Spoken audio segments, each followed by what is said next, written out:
Salut à tous, c'est Amir et on se retrouve bientôt en interview. Retrouvez votre émission Au Passage des Artistes sur Arsène Radio. Arsène Radio, tous les jours, du lundi au vendredi à 19h30. Ne manquez pas vos artistes préférés dans l'émission Au Passage des Artistes sur Arsène Radio. Arsène Radio. Au Passage des Artistes. Salut Amir. Salut. Bienvenue à toi. Merci. Je suis ravie de te rencontrer. Pareil pour moi. Tu sais quoi? Est-ce que tu sais ce que veut dire Amir en arabe ou pas? Oui, Amir, ça veut dire prince. C'est pour ça qu'on m'a appelé comme ça. C'est vrai? Ça se comprend dans différentes langues, donc ça rejoint beaucoup de mes origines. C'est vrai? Oui. Ton papa est tunisien, ta maman marocaine. C'est quand même hallucinant. C'est le cas de beaucoup de personnes que je connais. Oui, c'est vrai. Non, mais c'est hallucinant dans le sens où, parce qu'on parle d'Amir et ça rejoint, tu disais, pas mal d'origines, donc c'est fabuleux. Bon, écoute, on va pas faire une interview princière, hein, on va être à la bonne franquette. Moi, j'ai appris un peu pendant que j'ai fouiné, j'ai appris qu'en fait, tu avais un besoin d'attention, on va dire, et c'est un peu ça qui t'a permis de faire de la chanson, parce qu'il paraît, tu as essayé de faire le comique. Ça marchait pas. T'as essayé un peu de danser, ça marchait pas non plus. Et puis t'as chanté et clic. Ouais, ça a pour matché. simplifier le procédé. C'est vrai que Ouais. c'est à travers la chanson que j'ai réussi à plus plaire à ceux qui étaient en face de moi. Mais quand j'étais enfant, en effet, j'avais ce besoin-là de me faire remarquer, d'exister. Ouais. Pourquoi Parce que t'avais je suis besoin né avec cette envie d'attention. Je pense que ça s'est atténué avec les années, parce que j'ai grandi, parce que j'ai trouvé d'autres priorités dans la vie. Mais à l'époque, sans ça, en fait, sans passer par cette étape d'enfance où il fallait que j'existe, j'aurais pas découvert cet amour pour la musique, je pense. Ou en tout cas, je l'aurais peut-être découvert plus tard. Alors nous, en fait, on t'a découvert, en tout cas ici en France, grâce à The Voice, ça on a dû te le dire. Mais en cherchant, parce que ça non plus je le savais pas, tu avais fait autre chose en Israël. Raconte-nous un peu qu'est-ce qui fait que on part sur des études des études dentaires et on bifurque vers un milieu complètement artistique, on va dire. Qu'est-ce qui a fait que... En fait, j'ai toujours aimé faire de la musique et c'était un hobby sur lequel vraiment je m'investissais beaucoup. J'allais prendre des cours de chant, des cours de guitare. Oui, d'accord, oui. T'es pas tombé nulle part. Voilà, d'accord. Mais pour me faire plaisir et rien de plus. Je n'étais pas monté sur scène auparavant ou quoi que ce soit. Et ce qui s'est passé, c'est qu'à un certain stade, j'étais inscrit pour une fac de dentaire. Je devais attendre le début de l'année scolaire. J'avais environ 6 mois face à moi où j'avais rien d'autre à faire à part chercher des petits boulots. Et par hasard tombait le casting de cette émission de télé. Donc je me suis inscrit parce que je me suis dit, tiens, on va voir si je vaux quelque chose, si je suis capable de l'intégrer, le truc. Et ça se passe pas forcément très bien d'ailleurs. À la fin, au début, il y a eu pas mal de bonnes choses parce qu'on était 40 000 personnes. Je me retrouve dans les 15 derniers, donc c'était une belle surprise. Mais malheureusement, en effet, j'ai pas fait long feu parce que mon manque d'expérience m'a fait tout lâcher en pleine chance. Je crois que tu avais oublié les paroles, etc. Oui, j'avais oublié les paroles. J'ai commencé à pleurer sur scène parce que je savais pas comment gérer cette situation de stress devant tout le monde en plein direct à la télé. Vaut mieux que ça arrive avant qu'après, hein. J'ai envie de te dire. Je suis d'accord. Et donc après, il se passe quoi? Tu te retrouves donc sur The Voice. Et tu avais moi je me souviens très bien, j'ai regardé un peu l'émission, et tu avais cette impression, tu donnais en tout cas l'impression, moi qui étais derrière le petit écran, tu donnais un peu l'impression d'être quelqu'un qui savait pas trop ce qui arrivait, un peu comme surpris parce que tu plaisais. Est-ce que c'était une impression, c'était vraiment le cas? Tu étais un peu sidéré par ce qui se passe? C'était le cas, ça c'est sûr. Enfin, je suis très transparent sur ce que je ressens. Bien sûr, mais c'est normal, et puis c'est très bien d'ailleurs que tu le dises. Merci. Je pense que jusqu'à présent, ces moments-là où je me pose la question, est-ce que c'est vrai ce que je suis en train de vivre, ils sont présents. Parce que je suis conscient de la chance que j'ai eue. Je suis conscient que c'est pas le cas de tout le monde de pouvoir trouver, transformer son bonheur, sa passion principale en profession. Et peut-être que c'est pour ça que je suis toujours aussi ému, toujours aussi reconnaissant. Et j'essaye de transmettre un peu d'espoir aux gens autour de moi. Dire que c'est vraiment pas impossible si on y croit fort et si on tente sa chance et si on se donne les moyens. d'aboutir à ça, de faire ce qu'on aime en fait. Moi, je vais te faire une petite confidence. Généralement, les journalistes ne disent pas ce qu'ils pensent et ce qu'ils ressentent, mais moi, je vais te donner mon sentiment. J'ai envie de le faire, je le ferai. Je crois que c'est ce côté que moi, je ressens en tout cas. Il y a cette sensation d'émerveillement à chaque fois. Et c'est peut-être ça qui plaît. Moi, en tout cas, c'est ce qui me plaît. C'est-à-dire j'ai toujours l'impression, dans tes chansons, tes clips, tes interventions, à la télé, dans les émissions, etc., cette impression de naïveté. Voilà.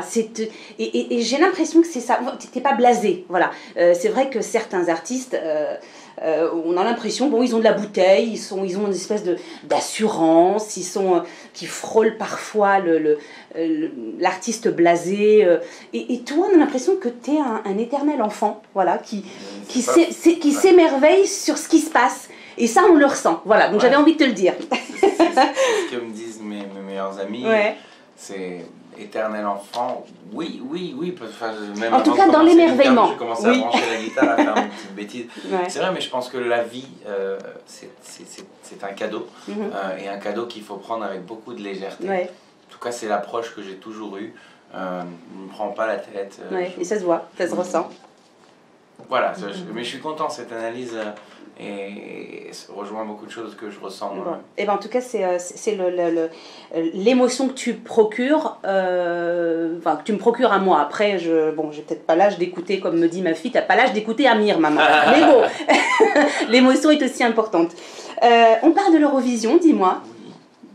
Alors, qu'est-ce qui fait que musicale, comment cette incroyable aventure? J'étais à la fin de l'écriture de mon premier album, Au cœur de moi, en 2015, premier rendez-vous avec le pote d'un pote, qui me dit j'ai pris les rênes de l'Eurovision. Il s'appelle Eduardo Grassi, c'est le chef de la délégation française. J'ai pris les rênes, le projet maintenant est mon projet et je voudrais faire quelque chose de bien. J'ai écouté tes chansons. Est-ce que ça te plairait de tenter le truc? Alors moi je lui ai dit j'adore l'Eurovision, mais ma chanson t'étais en préparation en plus de ton album, elle est sur le point de sortir, on va signer en maison de disque. Je ne pense pas que ça serait je sais pas si l'Eurovision c'est vraiment l'axe que je voudrais choisir pour mettre en avant la chanson, étant donné que les gens vont certainement dire il a attendu l'Eurovision pour percer, après The Voice on n'a pas entendu parler de lui, alors que moi j'avais vraiment un projet qui était complètement tracé, je savais comment je voulais l'aborder et le mettre au jour, quoi. Et ce qui s'est passé, c'est que j'ai senti dans les yeux d'Eduardo une ambition particulière, qu'il avait vraiment pris l'Eurovision comme son bébé et qu'il voulait le transformer en quelque chose de beau, quelque chose de grand. Et comme ça a toujours été mon regard sur l'Eurovision, mon regard personnel, je me suis dit peut-être que si on s'entend aussi bien, on va réussir à faire quelque chose ensemble. Je lui ai juste dit laisse-moi sortir ma chanson avant l'Eurovision, avant de parler d'Eurovision, je voudrais prendre la température des gens avec une oreille neutre. Je veux qu'ils me disent ce qu'ils pensent de la chanson, je veux que les médias disent s'ils la jouent en radio, je veux avoir ce ressenti. Et quand j'ai vu qu'ils ont été très favorables, les opinions étaient positives, je dis c'est bon, on peut enclencher la machine Eurovision et ça a c'est une belle aventure. Surtout que tu as emmené la France quand même à un niveau assez élevé, puisqu'on n'était pas aussi bien classé depuis je ne sais plus quelle année, donc bravo. On parle un peu de ton premier single. Oui. Déjà. Le nouveau Oui, non, celui-là, c'est 2017. Ah, d'accord. Premier single en 2017 s'appelle État d'amour, qui est le premier extrait du nouvel album qui s'appelle Addiction. Des addictions d'ailleurs? Il y en a beaucoup. Alors tu disais, je suis addict au public. Alors est-ce que c'est encore le cas? Bien sûr, mais je suis addict au public, c'est pour ça que l'album s'appelle Addiction, addict à l'écriture des chansons, addict à la scène, addict à ce métier. Tous les jours que le bon Dieu me donne, je me réveille avec une pêche incroyable parce que je sais que j'aurai encore la chance de pratiquer ce que j'aime. Puis au-delà de ça, un album que l'on a écrit, on a commencé à l'écrire 2 semaines après la sortie du précédent. On était vraiment dans cette volonté d'écrire la suite des choses parce que contrairement au premier album, là on avait vraiment le ressenti du public qui était là et on voulait leur raconter une histoire. C'est différent d'écrire un album quand on sait à qui on s'adresse que quand on fait un album dans l'anonymat total. Et c'est pour nous la suite du premier. 1 an et demi s'est passé, 1 an et demi dans lequel j'ai parcouru la France, j'ai fait une tournée très très longue, j'ai rencontré les gens, j'ai appris le métier et voilà pourquoi j'avais besoin de montrer une phase encore plus profonde et intérieure de ce que je ressentais, de ce que j'avais envie de dire. Tu t'inspires de quoi quand tu écris? Parce que, tes chansons, en tout cas de ce que j'ai écouté, sont... y a beaucoup d'introspection, il y a beaucoup de mise en question. Tu es comme ça un peu dans la vie? Oui, ouais. Et je pense que je suis comme ça sans l'être, parce que je ne montre pas ce que je dis dans mes chansons dans la vraie vie. J'ai trouvé les chansons comme un axe, un outil pour pouvoir dire plein de choses que j'ai trop de pudeur peut-être pour dire en vrai, ou que j'arrive pas facilement à exprimer dans le personnage que je suis dans la vie de tous les jours. Et heureusement qu'il y a la scène, heureusement qu'il y a le papier, la guitare. C'est un peu ton exutoire. Pouvoir, voilà, un exutoire qui permet de dire beaucoup de choses, et moi ça m'a vraiment sauvé, m'a permis d'évacuer. Et qu'est-ce qui t'inspire, toi, quand tu te mets sur ton bureau ou sur ton lit, peu importe. On écrit toujours en équipe. T'écris jamais seul? Jamais, parce que pour moi c'est vraiment un sport d'équipe, un sport collectif. La musique en général, mais l'écriture particulièrement, j'ai besoin d'être entouré par des gens que j'aime, que j'apprécie, des copains, et les chansons on les fait tous ensemble autour d'une table avec beaucoup de plaisir, parce que on se retrouve, il n'y a rien et on se dit au revoir, il y a 1, 2, 3 chansons, on est fiers, c'est notre bébé à tous. En fait t'es un peu dans ta vie professionnelle, artistique, un peu comme dans la vie de tous les jours, tu as besoin de t'entourer de tes copains. C'est un peu ça. M'entourer de mes copains, d'être dans le partage. Tu sais ce que j'ai envie de te demander là, un petit défi, mais bon, moi j'avais interviewé il y a quelques temps Ours, Charles Souchon, il m'avait dit mais c'est pas un défi, c'est un plaisir. Donc ça devrait pas être compliqué, puisque je vais te demander ce que tu aimes faire le plus en principe. Tu nous interprètes un petit truc, ce que tu veux. Alors j'imagine que ça va être un titre de ton dernier album peut-être. Oui, bien sûr. Ça te dit? Alors je sais pas, on a deux guitares. Alors deux guitares ne sont pas accordées, donc c'était pas pour, peut-être que celle-ci. Allez, on essaye. Écoute, moi je la refile. On est bon. On est bon, ça tourne.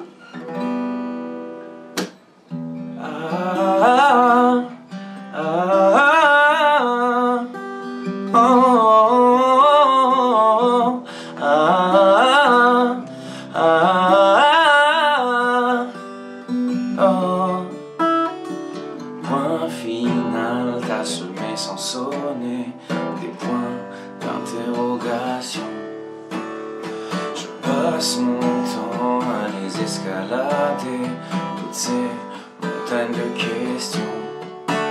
T'es mon addiction, je joue notre partition, je coupe les refrains. Où tu dis que je suis coupable, je mets mes fausses notes sur la table. Si tu reviens, oublie au moins les mots qui nous freinent. Faisons le vide avant que la coupe soit pleine. Reprends la main, je veux dire la mienne. Faisons le plein pour fuir loin de la peine. Si ton cœur détonne, rupture brutale, moi l'image retient ma respiration. Je compte à rebours, je guette ton retour dans tous mes états d'amour. Dans mes états, tous mes états d'amour.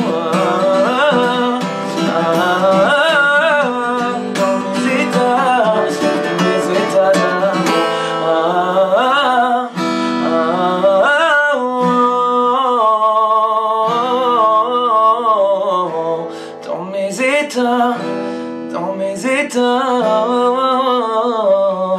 tous mes états d'amour. Super, merci beaucoup à toi. Écoute, qu'est-ce que je peux te souhaiter? Plein d'amour en tout cas, merci pour cette chanson. Et puis, écoute, on reviendra te voir pour tes projets. Alors, on va pas en parler, des projets. Comme ça, on laissera un peu comme un film l'espoir d'une nouvelle interview. Voilà. Merci beaucoup à toi. Au revoir. Au revoir, Annie. Retrouvez votre émission Au Passage des Artistes sur Arsène Radio. Arsène Radio, tous les jours, du lundi au vendredi à 19h30. Ne manquez pas vos artistes préférés dans l'émission Au Passage des Artistes sur Arsène Radio. Arsène Radio. Au Passage des Artistes.